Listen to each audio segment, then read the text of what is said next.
দুর্নীতি দমন কমিশনের করা অবৈধ সম্পদ অর্জনের মামলায় আদালতে হাজিরা দিতে আনা হয় সাবেক আইসিটি প্রতিমন্ত্রী জুনায়েদ আহমেদ পলককে।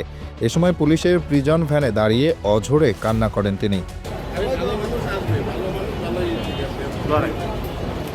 বুধবার দুপুরে ঢাকা মহানগর দায়রা জজ আদালত প্রাঙ্গণে এ ঘটনা ঘটে। এদিন এলাকার লোকদের দেখতে পেয়ে তিনি কাঁদতে থাকেন। তখন দেখা যায় পলকের দুই হাত পেছনে নিয়ে পরানো রয়েছে হাতকড়া, তার মাথায় পুলিশের হেলমেট, বুকে বুলেট প্রুফ জ্যাকেট। হাজতখানার অদূরে রাখা ছিল প্রিজন ভ্যান, সেদিকে পলককে নিয়ে যাচ্ছিল পুলিশ। এ সময় পলকের কাছাকাছি চলে আসেন তার এলাকার কিছু মানুষ। তাদের দেখে পলক হাসতে থাকেন। কয়েকজন পলককে উদ্দেশ্য করে বলতে থাকেন, আপনার জন্য দোয়া করি। তখন পলক তাদের উদ্দেশ্যে বলেন, আমার জন্য দোয়া করবেন। ততক্ষণে পলককে প্রিজন ভ্যানে তুলে তার দুই হাত পেছনে নিয়ে হাতকড়া খুলে দেওয়া হয়, তার মাথার হেলমেটও খুলে দেওয়া হয়।